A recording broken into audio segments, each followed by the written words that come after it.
Bismillahirrahmanirrahim. Assalamualaikum warahmatullahi wabarakatuh. Innal hamdalillah nahmaduhu wa nasta'inuhu wa nastaghfiruh.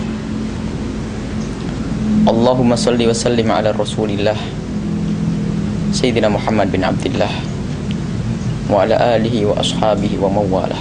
Amma ba'du. Para pemirsa yang dimuliakan Allah, semoga kita benar-benar menjadi orang yang dipilih oleh Allah, dimuliakan oleh Allah, senantiasa diangkat derajat kita oleh Allah, dan dijaga oleh Allah dari segala kemaksiatan, dan dibersihkan hati kita dari segala macam penyakitnya.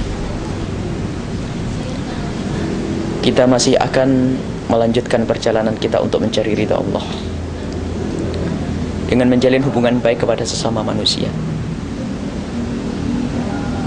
Hal yang perlu kita perhatikan sebagai modal untuk menjalin hubungan baik kepada sesama manusia, dengan tetangga, saudara, teman kerja dan sebagainya, adalah memerangi penyakit dengki yang ada di hati kita.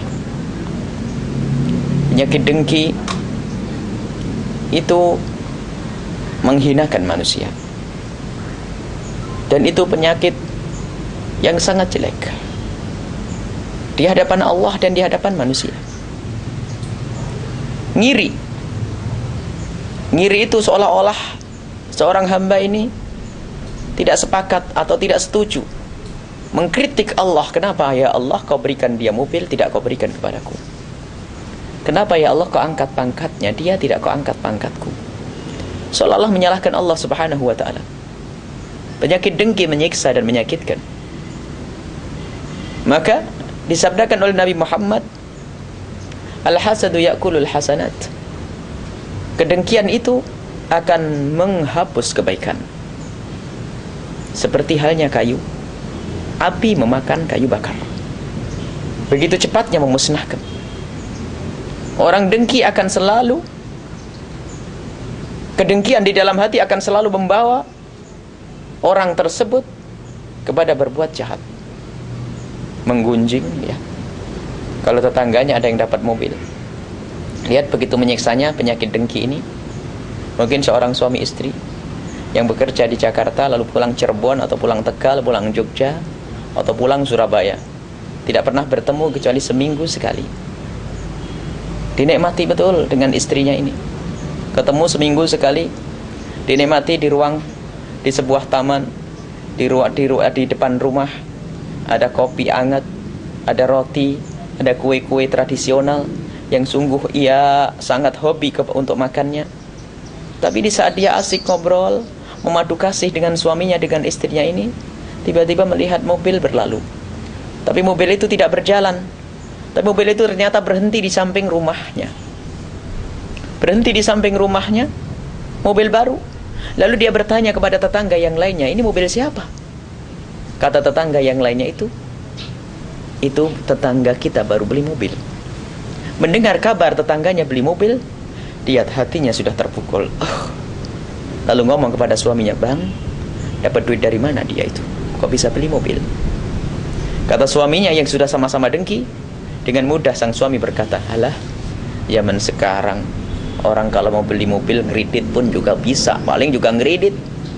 Tapi karena ternyata sing istri lebih parah lagi, lebih busuk lagi hatinya, ia mengomentari, bang, mending kalau dia tuh ngeridit, paling juga korupsi, dia kan baru diangkat jadi pejabat. Lihat, terus ngomong jelek, nggak ada habis-habisnya, sehingga dia ngomongin orang yang punya mobil ini dengan kebencian di dalam hatinya, dengan dengki yang ada di dalam hatinya, sampai dia tuh lupa minum teh hangatnya, sudah dingin, tidak diminum, kue tidak dimakan, hanya ngomentari tetangganya yang diberi nikmat mobil oleh Allah subhanahu wa ta'ala. Hendak tidur, hendak mau makan malam, lihat, masih ingat lagi, bang, kira kita dapat mobil dari mana itu, dapat duit dari mana?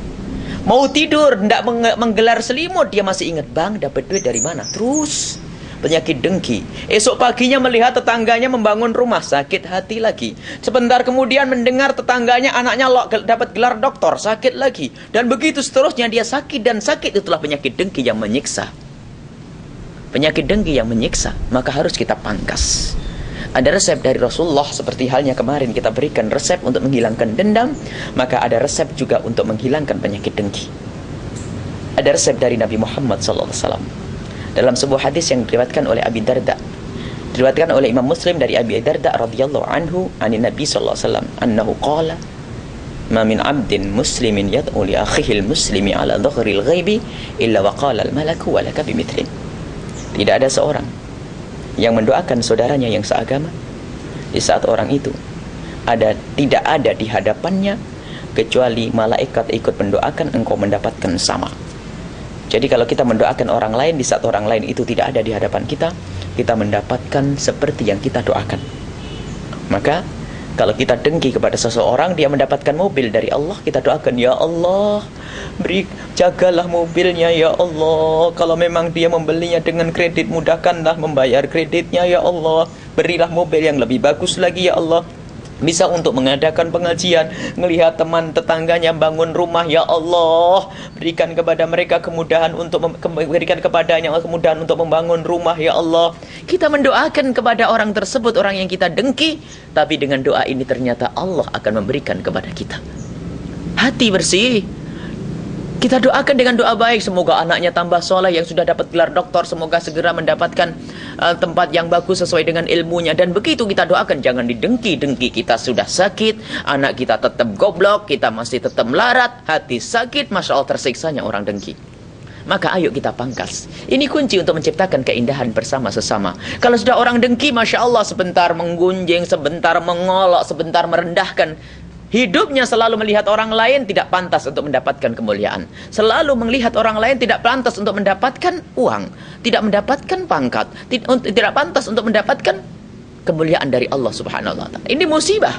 Maka ayo kita doakan. Di samping kita doakan, ayo kita paksa hati kita untuk datang kepadanya mengucapkan, selamat dapat mobil, semoga manfaat untuk pengajian. Selamat membangun rumah, semoga cepat selesai. Kalau perlu bantuan, silahkan kasih tahu. Dan begitu seterusnya, kita perangi hawa nafsu ini, maka hidup kita akan indah. Jangan mendengki kepada teman kerja, jangan mendengki kepada sesama ustadz. Hati-hati kalau sudah sama-sama ustadz juga bisa dengki. Sama-sama kerja bisa dengki. Padahal rezeki sudah dibagi oleh Allah. Jangan mendengki. Kalau bukan milik kita tidak akan sampai kepada kita. Kalau sudah milik kita tidak akan pindah ke orang lain. Maka tidak perlu kita mendengki. Ayo kita doakan orang-orang yang kita dengki, maka kita akan mendapatkannya sekaligus hati kita. Maka kita akan mendapatkan nikmat tersebut sekaligus hati kita akan bersih. Ini saja. Mohon maaf dan mohon doa selalu. Wabillahi taufiq wal hidayah. Wassalamualaikum warahmatullahi wabarakatuh.